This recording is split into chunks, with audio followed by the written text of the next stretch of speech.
Okay, तो ये हमारे पास फिजिक्स के एमसीक्यूज हैं एमएम के, ठीक है। वर्क एनर्जी है, रोटेशनल एंड सर्कुलर मोशन है, इन दो चैप्टर के एमसीक्यूज हैं फिजिक्स के। फर्स्ट एमसीक्यूज है कि when velocity of a body is double. अब देखो, वेलोसिटी डबल होगी तो क्या डबल होगा? मोमेंटम। क्यों? Momentum is directly proportion to velocity. क्या काइनेटिक एनर्जी डबल होगी? नहीं। क्यों? काइनेटिक एनर्जी तो वेलोसिटी के स्क्वायर के साथ है ना, वो तो 4 टाइम होगी। पोटेंशियल एनर्जी में वेलोसिटी है नहीं। एक्सेलरेशन तो चेंज इन वेलोसिटी पे डिपेंड करते हैं, नॉट सिंपल वेलोसिटी। अच्छा, moving object need not have. Moving object के पास क्या नहीं हो सकता? मूविंग ऑब्जेक्ट है, पोटेंशियल एनर्जी हाइट के साथ रिलेटेड है, ठीक है, उसका मोशन के साथ कोई मतलब हॉरिजॉन्टल मोशन के साथ उसका कोई ताल्लुक नहीं। Two spheres have same size, one mass 5 kg and another 10 kg are dropped simultaneously from a tower. When they are about to touch the ground, they have the same. इनके पास क्या same होगा? Momentum. देखो, momentum तो मास पे भी depend करता है। अब इनका मास डिफरेंट है तो मोमेंटम सेम नहीं हो सकता। काइनेटिक एनर्जी भी मास पे डिपेंड करता है। काइनेटिक एनर्जी मास डिफरेंट तो काइनेटिक एनर्जी भी डिफरेंट। पोटेंशियल एनर्जी भी मास पे डिपेंड करता है। जब मास डिफरेंट तो पोटेंशियल एनर्जी भी डिफरेंट। सो ओनली एक्सेलरेशन है जो कि सेम होगा ड्यू टू ग्रेविटी, ठीक है। If a bomb drop from an airplane explode in mid air, तो क्या होगा? Momentum of the fragment remain conserve, ठीक है। सो chemical energy would be release, जो क्या करेगी? जो कि काइनेटिक एनर्जी में जाएगी। So kinetic energy would increases. Total energy तो रिमेन कांस्टेंट रहती है, मोमेंटम भी कांस्टेंट, ठीक है। Work done in holding and mass of 50 kg। Holding कोई मतलब डिस्प्लेसमेंट कवर नहीं हो रहा तो वर्क फिर क्या होगा? जीरो होगा। वर्क तो डिस्प्लेसमेंट पे भी डिपेंड करता है। The speed of 1 kg mass having kinetic energy of 1 joule, speed इसकी क्या होगी? तो काइनेटिक एनर्जी 1 जूल है। काइनेटिक एनर्जी का फार्मूला है 1/2। मास कितना है? 1 और v का स्क्वायर होता है, ठीक है। 2 उस तरफ चला जाएगा तो स्क्वायर रूट आ जाएगा। 2 का स्क्वायर रूट क्या होता है? 1.4, हाँ, जो कि सी ऑप्शन में मौजूद है। A long spring is stretched by 2 cm, its potential energy is u. If spring is stretched by 10, potential energy क्या होगी? तो potential energy x के स्क्वायर के साथ रिलेशन है, ठीक है, 1/2 x स्क्वायर। अब पहले 2 सेंटीमीटर था तो x था, वो क्या कर रहा है? 5 गुना बढ़ा रहा है, तो 5 का स्क्वायर क्या होगा? 25 टाइम, तो 25 टाइम ऑफ u आपके पास हो जाएगा, ठीक है। ओके, अब आपके पास आ जाएगा 8 में क्या रहा कि a light body and a heavy body have equal kinetic energy।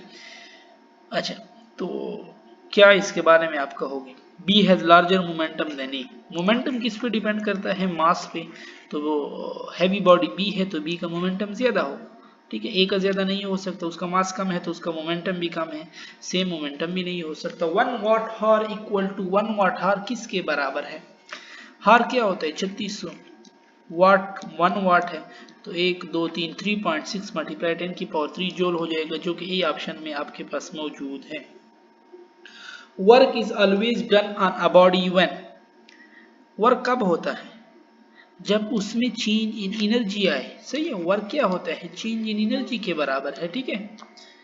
और the kinetic energy acquired by a body of mass m travelling a certain distance starting from rest under a constant force is। Kinetic energy acquired a body of traveling a certain distance starting from rest under a constant force is। अच्छा, work done by constant force,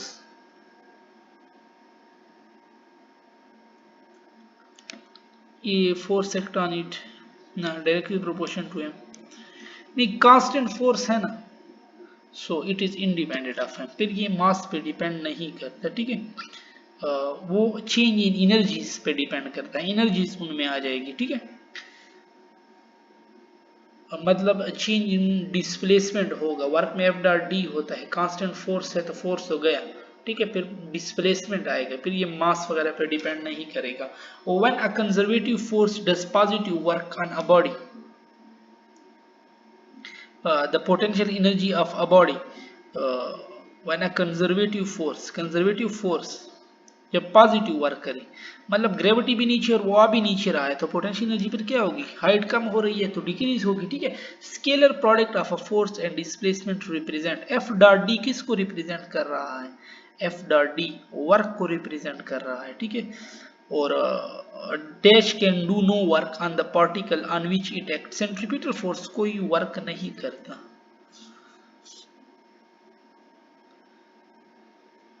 okay 14 ये नीचे चले जाते हैं। 15 है कि dash field is a conservative field, तो ये आपके पास ग्रेविटेशनल, इलेक्ट्रिक, मैग्नेटिक, ये सारे क्या हैं, ये कंजर्वेटिव फील्ड में आते हैं, ठीक है।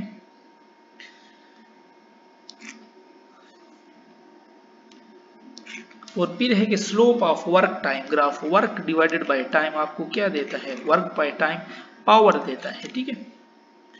17 है कि escape velocity from the earth gravitation, escape velocity किस चीज पे डिपेंड करती है, radius of earth, mass of earth, ठीक है, inversely proportion to the square root of radius of earth. The escape velocity of a ball of, तो escape velocity mass पे depend नहीं करती, ठीक है।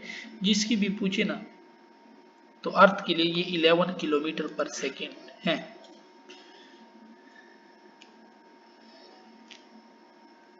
आई थिंक इसमें कोई एक पेज शॉर्ट हुआ पड़ा है 19 वाला, वो हम ऐड कर लेते हैं, ठीक है।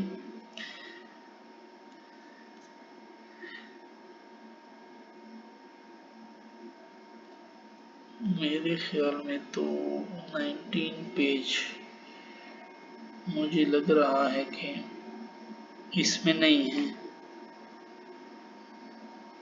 अच्छा ठीक है 19 पेज नहीं है इसमें, ठीक है। तो मैं यहाँ पे एमसीक्यूज को रोकता हूँ, जो आगे एमसीक्यूज है ना क्योंकि 32 से शुरू हो रहा है, सो फिर ये सही नहीं है, ठीक है।